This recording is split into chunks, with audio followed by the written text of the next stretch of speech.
Let's turn this up.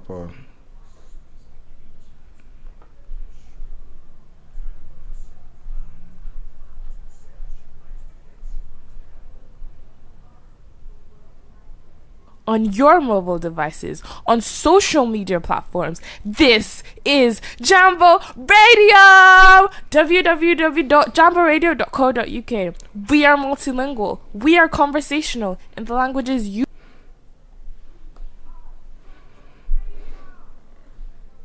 Inspiring transformation. This is a rebroadcast. Hello and welcome to TouchPoint with Tayo on Jambo Radio Scotland, the show where everything matters. I'm your host, Tayo Oweye, and on TouchPoint we explore issues that concerns Africans in diaspora and beyond. I mean, it means talking about even Africans in Africa and Africa everywhere. And we educate minds, and we also touch on and address trendy issues that concerns Africa and engages Africa's realities. And on Touch Points today, we are exploring key moments that we've had on Touch Point with Tayo. We're taking a deep look, in-depth look into Touch Point with Tayo episodes. And to join me,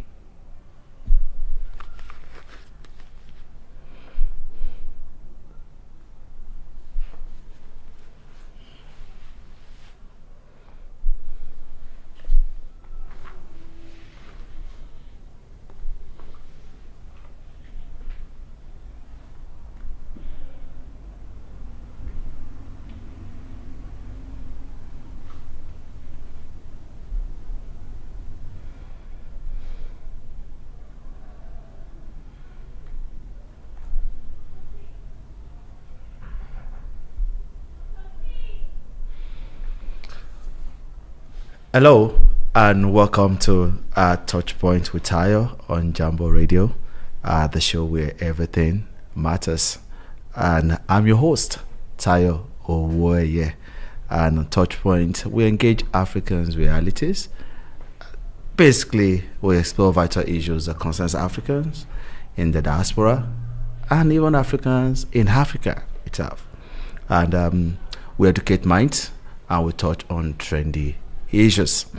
And on Touch Point today, we are celebrating with the world the Black History Month. In October is usually the Black History Month, and we cannot talk about Africa or nip it to just a month, but we just want to celebrate the Black History Month, also celebrating ourselves as Africans and as Black as a race. And basically today we are looking at the reimagined man, and I have two guests joining us live in our Jambo Radio Scotland studio in the city of Glasgow. We have Gbenga Sogbaike. You've met him before. He came onto the show some weeks ago, a content marketing course professional. And I have Joshua Oluwadare Odunowo, who is a customer service consultant, and they are here to get down to the issues of the reimagined man. How are you, Gbenga? How are you, Joshua? Joshua is with me in the studio. How are you? I'm very well. Good evening, everybody. Nice to meet you. Okay, Gbenga, you're there. How are you? Yeah. I'm good. Hi, everyone. Oh, yes. Nice to see you. As usual. Yeah. Should I say your face is shy? That could new. Thank you so much, viewers, listeners, everywhere in which you're joining us from either on Facebook, which is Jambo Radio Scotland, Twitter, which is X Jambo Radio 1, and on YouTube is Jambo Radio Scotland, Instagram at Jambo Radio Scotland, and you can also email us info@jamboradio.co.uk.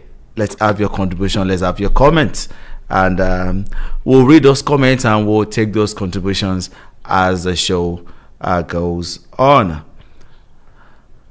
Let's start this discussion with some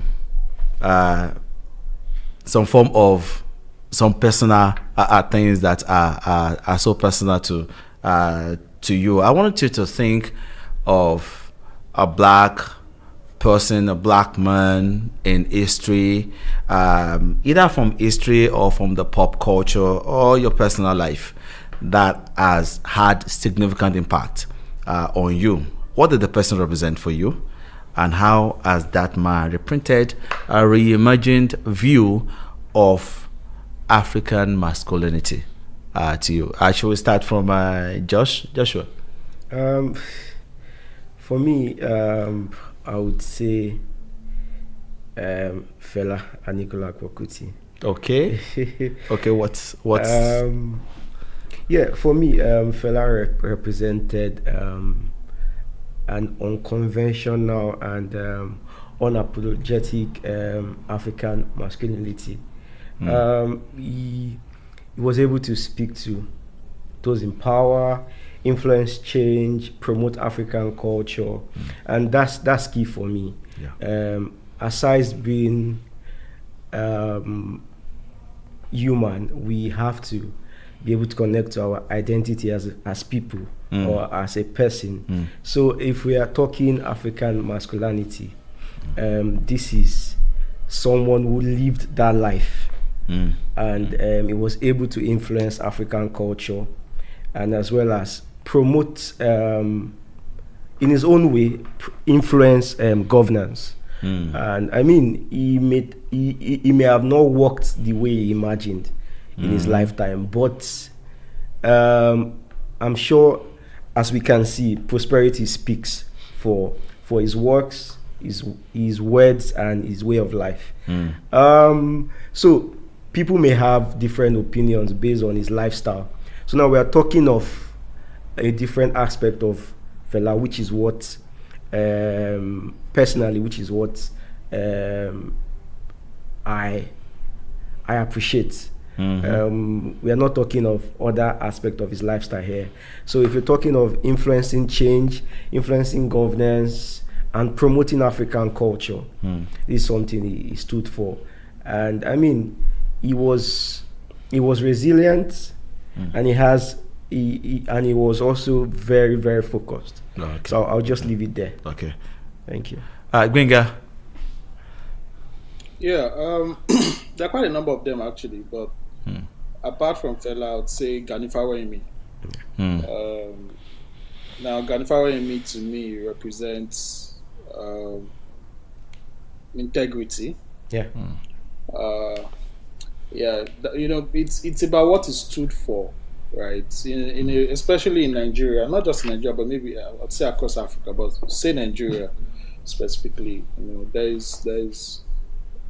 We need to reevaluate our values in Nigeria, and in a country where most people just want to do things anyhow, go about their any means to achieve whatever it is they want to achieve. I think Ganifawa was different. He represented something different, and integrity, honesty. He got to the highest levels in his profession. So for me, it was a success as a man, and that's the kind of person that I look up to. Ganifawa is one.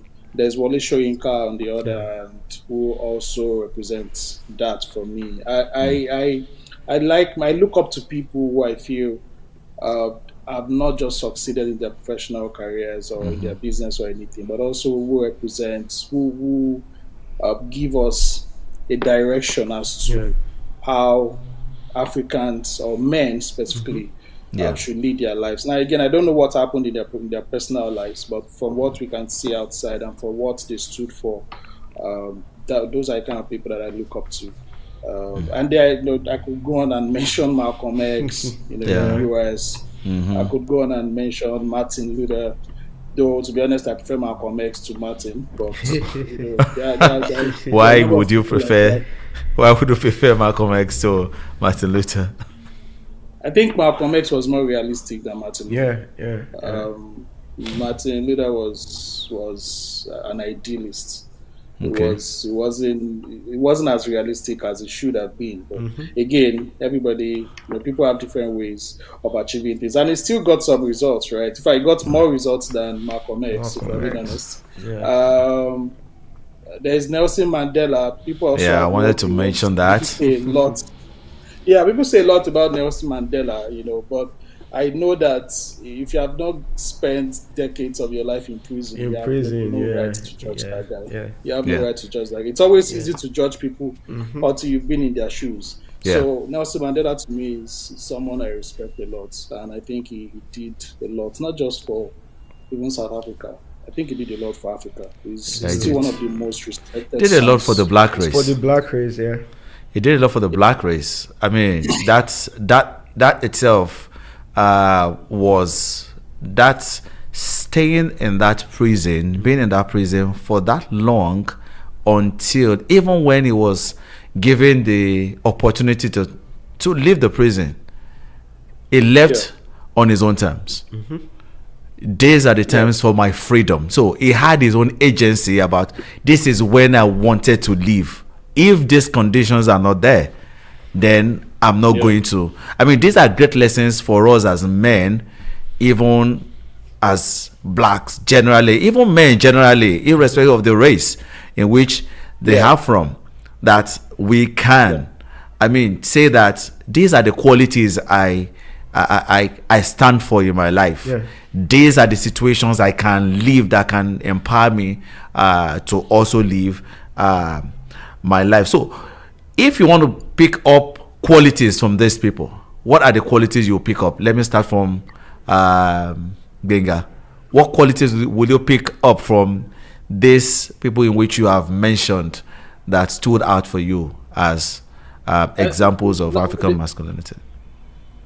One is they have a backbone. Many people don't have a backbone these days. Anything they don't seem to. If you look at Wole Soyinka, Nelson Mandela, Gani Fawehinmi, these were people who stood for what they believed in. Fela Anikulapo Kuti, these people stood for what they believed in, even to the point of death. To the point of discomfort. These days, people don't stand for what they believe in. At the hint of any inconvenience, people just, switch and then move on.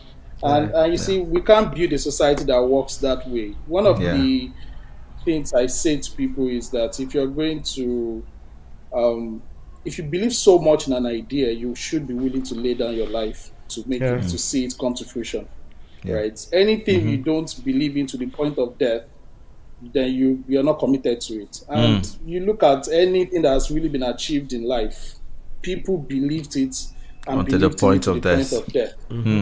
Whether it's in religion, if you're a Christian, it is clearly stated you cannot. If you preserve your life, you will lose it. If you are willing to lose your life in service of God, you will gain it. Check every religion. Check at every point in human history, people who have made any significant change have been committed to it to the point of death, right? And that's why I feel like we have a long way to go, especially on the continent in Africa, because too many of us, we don't have the backbone, we don't have the commitment to see things through, right? So those guys represented commitment, right? People who have a backbone, people who are willing to lose their personal freedom, lose their lives, for what they believe in. I think we need more of that in our society these days.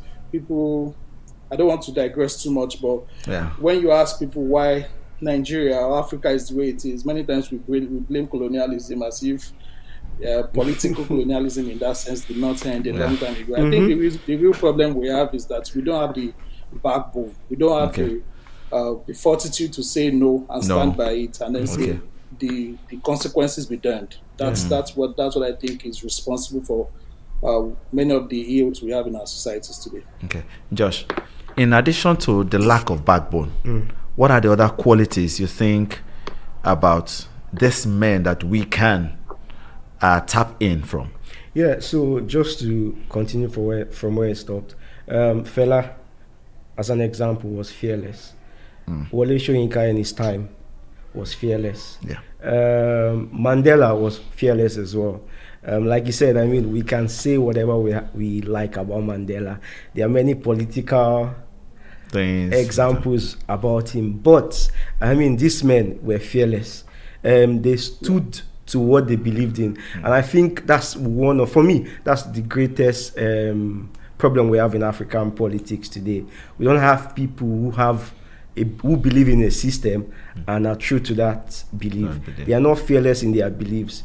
You have politicians who back in the days had a certain ideology, but when they got into power, they were suppressed. I mean, we can name a lot of them.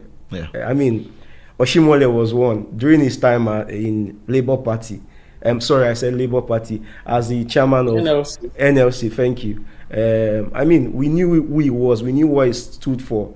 But I mean, coming to power, it's the same thing what we have today. Okay. So fearlessness is something that intrigues me about this man, Fela, and some of these examples. You have to believe in something, and you have to believe with it to the point of death. All.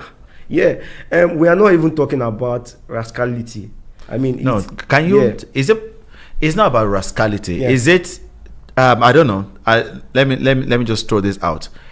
Is believing something to the point of death in quote rascality? That's why I made that point. That I'm not even talking rascality. Yeah. I'm talking of being strong-willed. Yeah. He made an example of religion. As Christians as well, we believe in God. Or Christians generally, we believe in God, believe a in religious Jesus. person. Yeah, as a religious person. You believe in something and you're true to your belief. If people are saying B about what you believe in, you know what you believe in and you stand. Should we say as a religious person or as a spiritual person?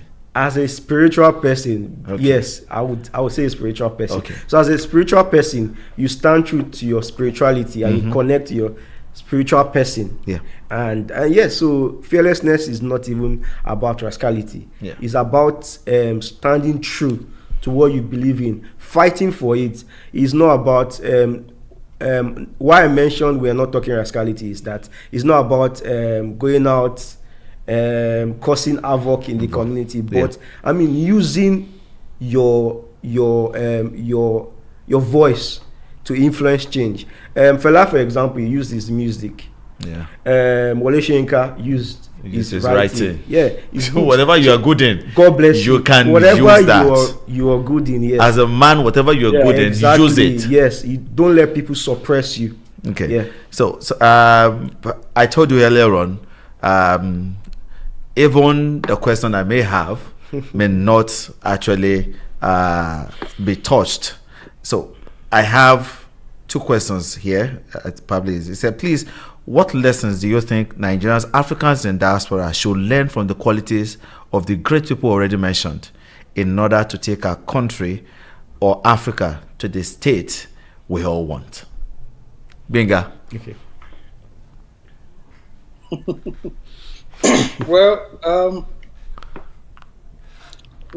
there's a lot we can learn from them. One of the things people have said about Mandela is that he compromised in certain areas, and the truth is, let's be honest with ourselves. There's no point getting into a negotiation if you're not willing to make some compromises. At least a negotiation. Yes, it is. It is a negotiation, whether we like it or not. The question is, to what extent do you compromise, and what do you get out of, what do you get after making that compromise, right? So if you're going to, you cannot go to a negotiation table and insist that it has to be your way, then you're not ready. You're not ready to get anything out of it. So one is, we must be willing to make the necessary compromises that may not necessarily give us 100% of what we want, but it gives us a lot of what we want, right? So that's one. The second thing is we need to be committed, as we've said. We need to be fearless. We need to be courageous, right? If we're going to make our continent work, if we're going to make Nigeria work, we need to be willing to pay the price. Yeah. Right. I'll give you an example. I've said, again, I don't like to talk about politics, at least not on if you can mass media, but I've said, why don't, and this is for Nigerians. Now, for Nigerians that live abroad, we can't vote. We are still unable to vote. Yeah. The question is why? Because Kenyans can vote from abroad. Kenyan diasporans can vote. South Africans can vote. And I know that if we do a bit more research, we find other countries. Why can't Nigerians vote? Considering the fact that Nigerian diaspora contributes the second largest amount of, I can't remember, maybe I don't want to call it FDI, but basically we contribute, after Egypt, we contribute the second highest amount of money back to our economy in Nigeria. Yeah. Right. So how do such a very important economic demography not have the political power to influence what happens back home? So if we really want to make any change, we can also, for those of us in the diaspora, we can also start lobbying to have our electoral act or whatever be amended so that Nigerians who don't live in Nigeria are able to participate in the elections in Nigeria. Okay. That's one of the first things we can do. So it is not about just talking. We also need to make concrete moves. Civic education. Most Nigerians don't know a lot about the leadership or the process of hiring and firing leaders. So there's a lot of civic education that we need to do in Nigeria. But going back to the main point, some of the things we can learn from those guys is one, commitment, courage, and being fearless, being willing to make compromises for the greater good. Right? You are not going to get everything you want, but you can start from somewhere, and then from there you keep up you're able to move further from there. So those are some of the things I think we can learn from those guys. Okay, in 30 seconds, what are the things that we can learn? I think integrity, which is important generally as humans. We need to have integrity as people if we want to influence change in Nigeria and Africa in general, and also fearlessness and courage. You need to be courageous and you need to be fearless in whatever you believe in what you're doing. And the last one would be dedication. You need to be dedicated to whatever you are trying to influence the change. Or in whatever way you're trying to influence a change. Yeah. Okay. So, listeners, viewers, we've not even scratched the surface, but we'll be coming back after this break. Keep your comments coming. Keep your questions coming. We're back after the break.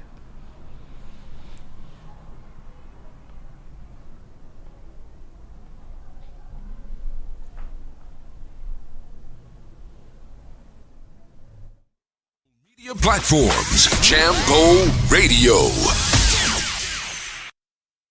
Need security? Call Alpha One Plus Limited, a strategic security resourcing platform that connects you with licensed security personnel. We cater for our clients' security needs, from manned guarding, door supervision, event security, all the way up to close personal protection. Alpha One Plus Limited, your one-stop security solution. Call now at 44-074-2526-7909 or send us an email on info@alphaoneplus.com.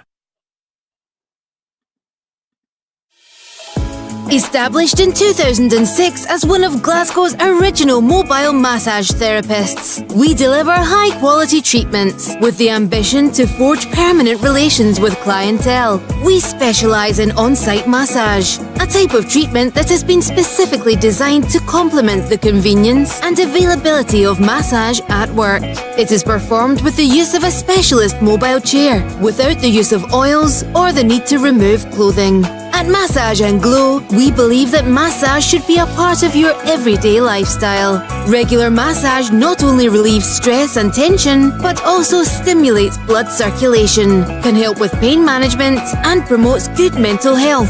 A must for your busy schedule. Various holistic therapies available. Contact us now on 07530 905 152 for your mobile massage therapist. On your mobile phone and on all social media platforms. Jambo Radio.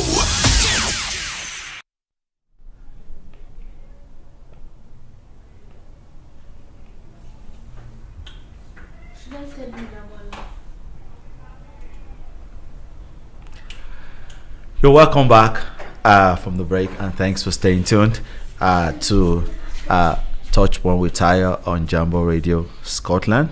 I still have my guests here in the studio. I have Gbenga, Sogbaike, a content marketing professional, and Joshua Oluwadare, Odunowo, customer service consultant. And we've been dealing with the Reimagined man within the context of Black History Month, which is celebrated globally in October on an annual basis. We've had some questions, we've had some comments online. Let me just take some time to also read some of these comments. Oboye, I find, said, nice take from the guests on the qualities it takes to be fearless. I'd like them to share some light on the role of existing structures in the society, or that the society plays in this role, in this whole process. Oboye also made mention that there are young persons with potentials to meet and even surpass some of these great men mentioned. Unfortunately, the system keep antagonizing them. Can we just quickly talk about the system? How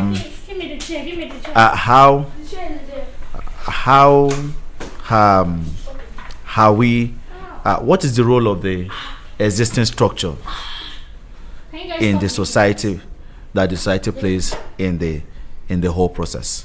Joshua, I didn't get the question. Sorry. What is the role? The role of the existing structure in Africa. How has it either hampered or helped? Has it helped or hampered the development of these qualities we see in this men, in young persons, in young men coming up today? Yes, it has dampened some of the growth we envision and we want, because when you have a society that appreciates evil instead of bad, when you have a society that appreciates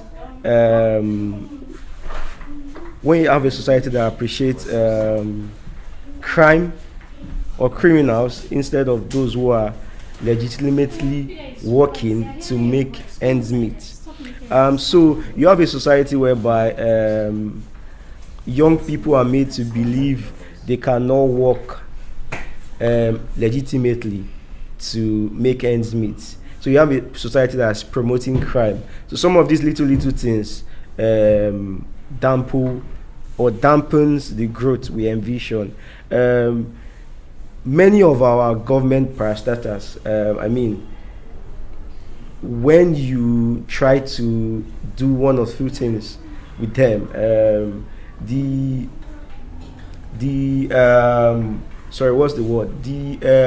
culture that they have is a culture of you rub my back, I rub your back. So it has become a culture. It has become the norm. It has become normal. So we have a society that promotes such things as normal. So it will in exchange for that, it will definitely dampen or affect the growth we envision or we want. So before I come to Gbenga, Olala Akinwale is saying that I completely agree with what Ogmoye has said, and said I would like to add a definition of the system. I raise this because many people forget that while they are not in government, they are part of the system. And to be clear, I spoke with some youths who, in a few minutes of talking, it was clear that the only reason why they had not stolen large amount of money was that they were not in the position to do so. And there is a great responsibility that comes from the leaders, but I think we need to also push from below, also in our immediate environment, where we largely control things. And there are quite a number of things. I'll come to Fatoki, Tai on that. So what do you think the role of the roles African men have to play in leadership?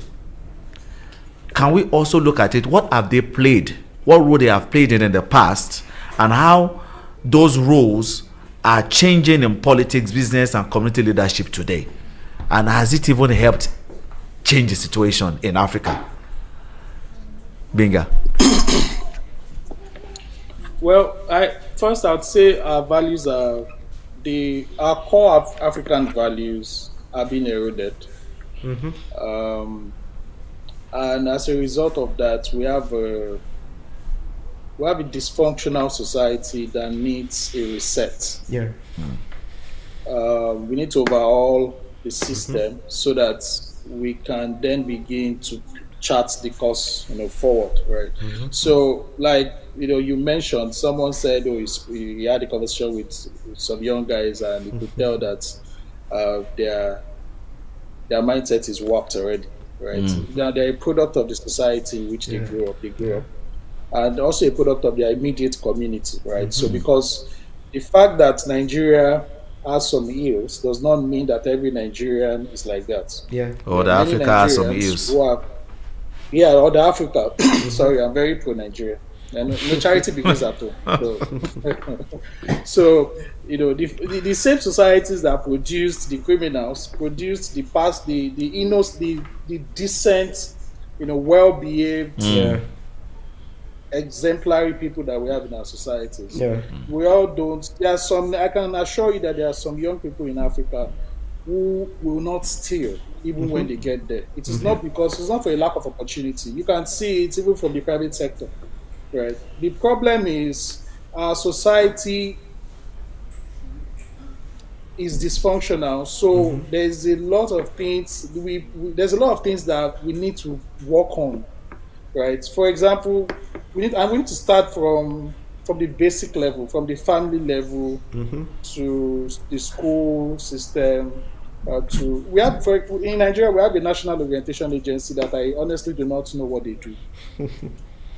The problem is that there's also a lack of consequence in our country, in our society. There's a lack of consequence. You misbehave and you get away with it.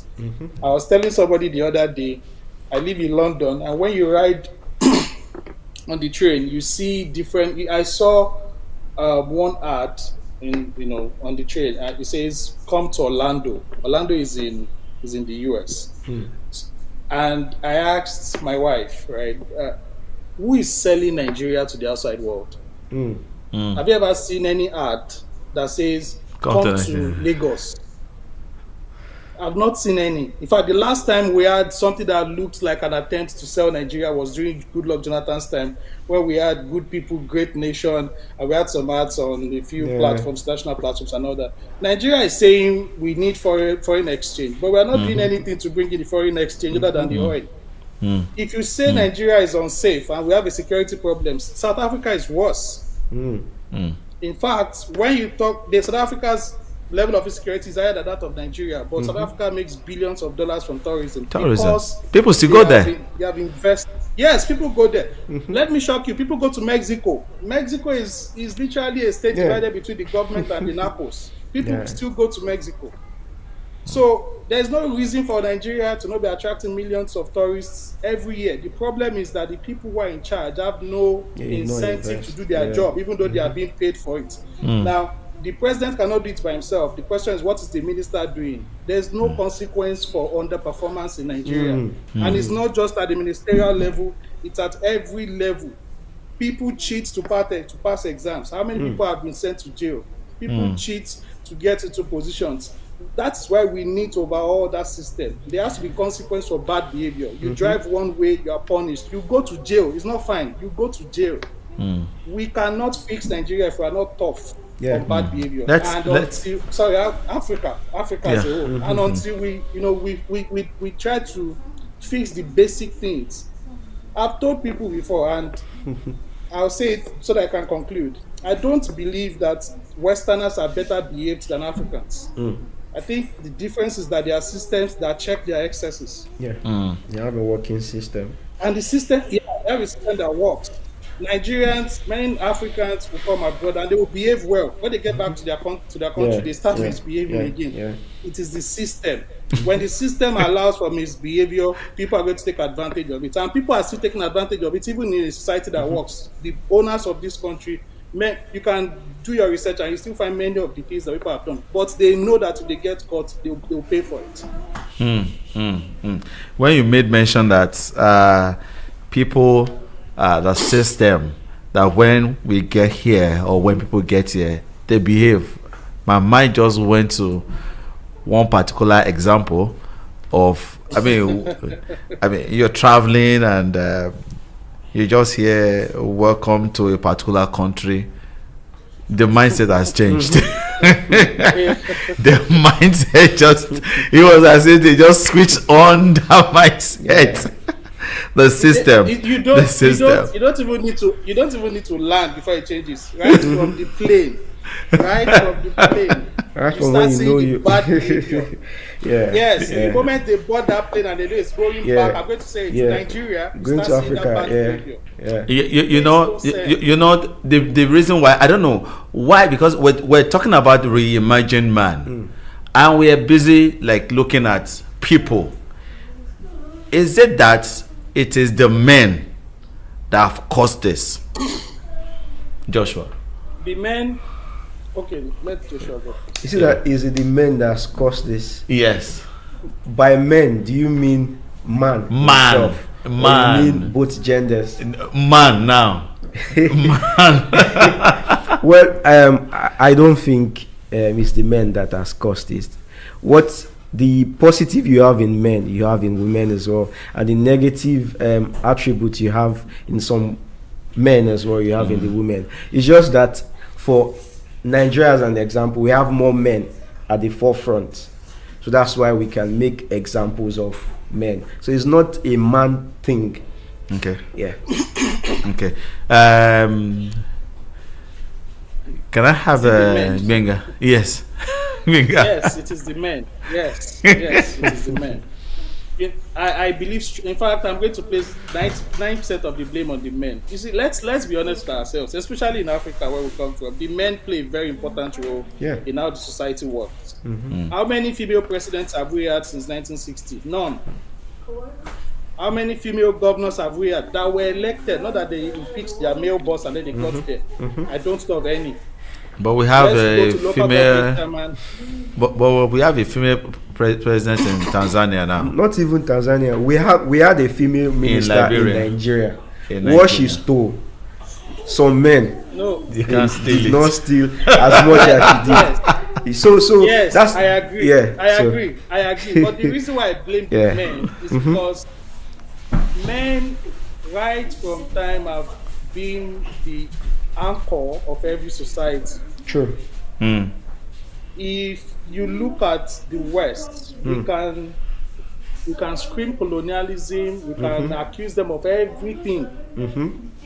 But when it comes down to the real issues and we ask, what has the white man done for a society? It is visible.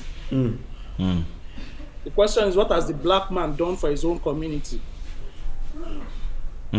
So women in the West didn't start voting until maybe 50s or 60s. As at the time, women, or maybe 70s, I can't remember. As at the time, women in the US were not allowed to vote.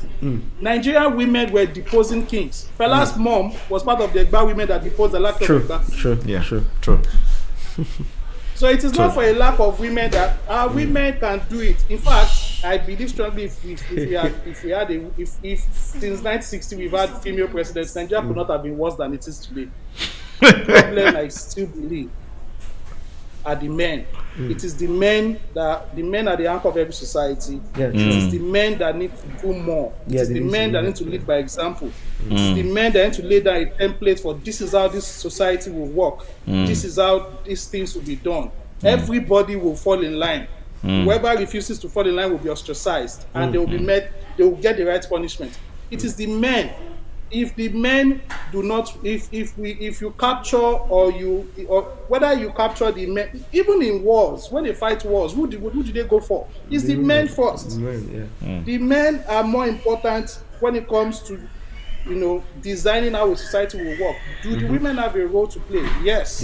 But if the men fail, it is easier to then capture the entire society and run it down. So for me, I blame the men.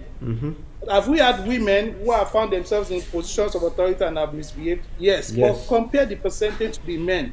It's insignificant. We've read above. Even the female president we had in Tanzania is the first female president that I know in Tanzania.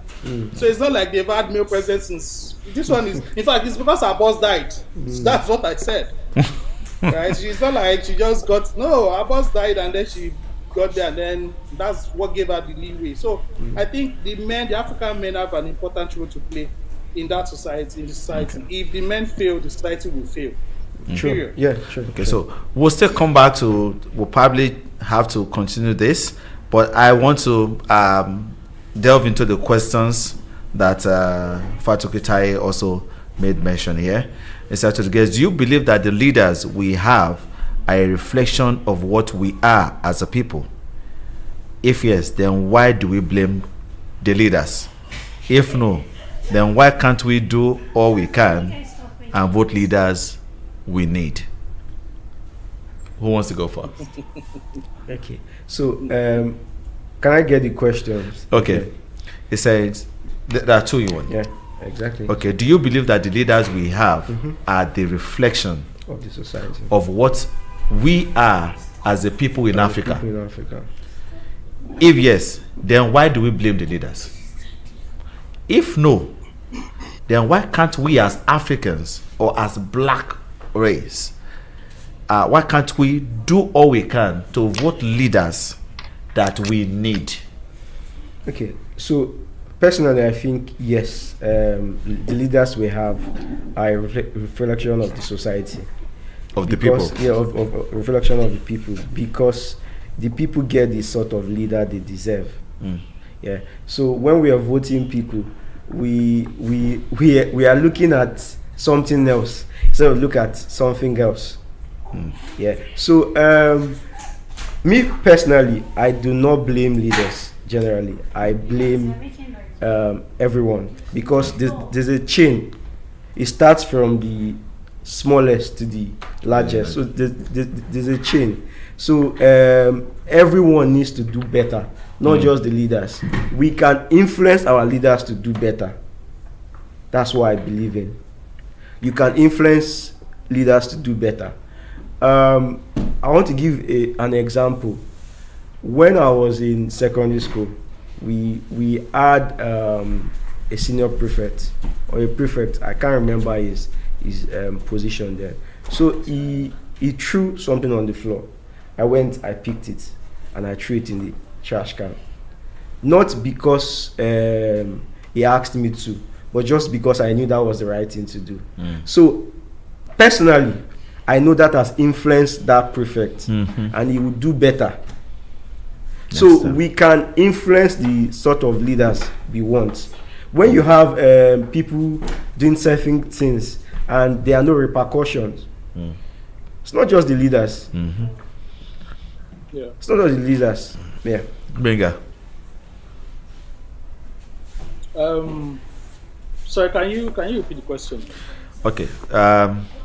Do you believe that the leaders we have are a reflection of what we are as a people? If yes, why do we blame the leaders? If no, then why can't we do all we can and vote leaders in Africa that we need? Well, one, the leaders we have are a reflection of our society. Yeah. I agree. But they are not a perfect representation of our society. Yeah, exactly. Because to say that they're a perfect representation is to say that we're all like them. We are not all like them. There are many of our people, of Africans, who are not like that. In fact, many Africans who would do well are not interested in politics. That's the problem. And the reason is because I have learned, right? I stopped following politics, I think 2015. I stopped like actively contributing to political conversations. I like to tell myself that even though every day I talk about it, whether with friends and all that. But I stopped because I've realized that, like you said, people deserve what they get. They deserve the leaders they get. I think I read it in the news yesterday. I'm not sure who said it, but they said that when you fight for people, they can, in the end, when say the government comes after you, the people just move on. You know, there are people who have fought for Africa, who have fought for Nigeria, and then when they got arrested or imprisoned and all that, you don't find people protesting on the streets to say you need to release this guy. People just move on, right? So there's no, if you do it, you know, you're just doing it because you believe in it, not because the people you are doing it for will appreciate it.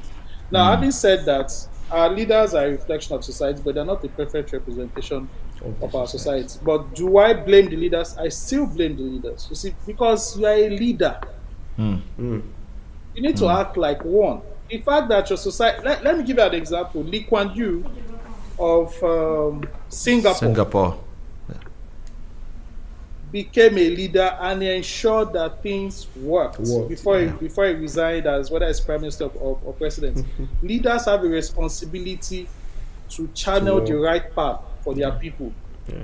Even if your people don't know better, if you are a leader, it is your responsibility to then ensure that you bring them out of the wilderness to see that light. You cannot say that, oh, I'm a product of this society, so I'm going to keep behaving like every ordinary Joe on the street. You are not an ordinary Joe. If you are the leader of a country like Nigeria, you are a leader of millions of people. Or if you are a leader, you have to be exemplary. Even if it's not, you just have to find a way to make sure you are better than the rest of society, because they will even call you the president. They call your wife the first lady. It means you are number one in that society. How can you then misbehave like you are every normal person on the street? Right? People need to do better. If you're a leader, act like one. We're not saying you'll be perfect, but show that you are better than the average guy. The problem we have in Africa is that we vote the worst people amongst us to lead the rest of us. Whether it is voting, whether it is appointments, many of the people in Nigerian police should not be there. You will not employ them as your workers in your private organization. In fact, you will not employ many of our politicians as your employees. Why do they deserve to be voted into power? If you have a secondary school certificate, you can become president of Nigeria, but you will not get any job, any reasonable job in any organization with an SSCE. Why is the bar so low for the president of an entire nation? The president is more important than any CEO in that country. But we give them, whether it is president, whether it is National Assembly, once you have an SSCE, you can get there. How?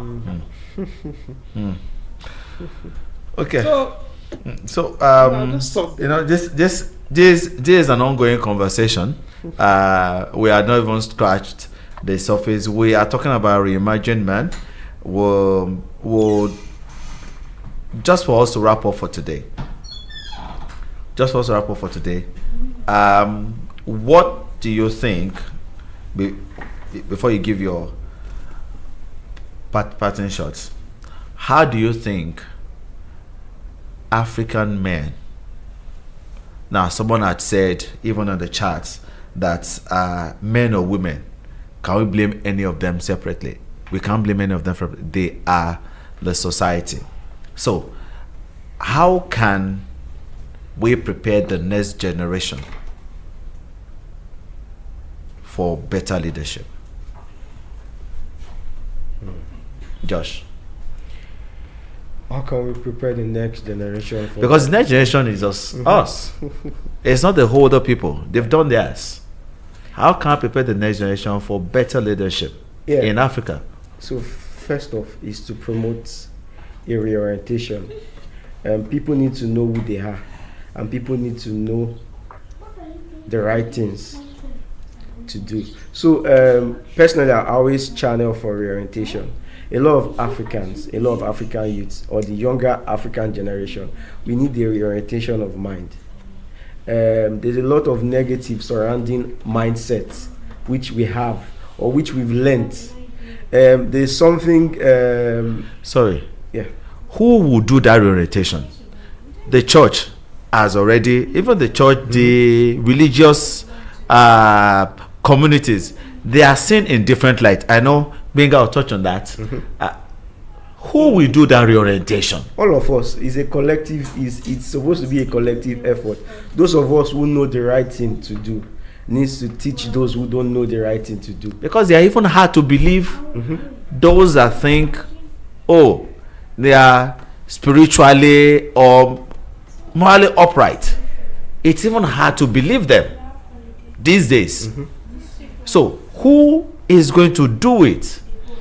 Like I said, it's a collective effort. It's the collective responsibility of everybody to teach and to do the right thing. The next generation. Yeah, just what we are doing now. We are doing a reorientation.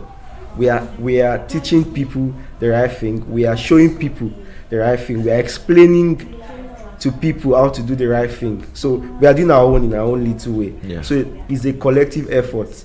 When you have the opportunity, no matter how small it is, it will effect change. Change is not something that is supposed to be ambiguous or big.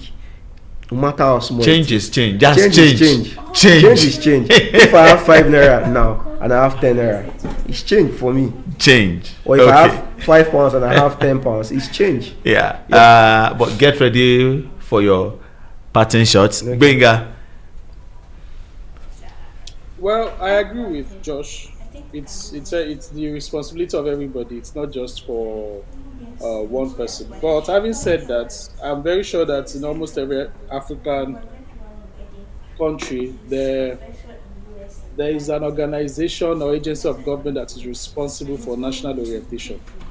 Now, speaking for Nigeria specifically, we have an organization for that. The question again is, do we, personally, I don't know who is in charge of whether they call them DG. Yeah, I don't know who the person is that's in charge of national orientation in Nigeria. I don't know. So if I don't even know, how do I know whether he's doing his job or she is doing her job? Right now, we need to also be more active. We need to become active citizens. Yeah.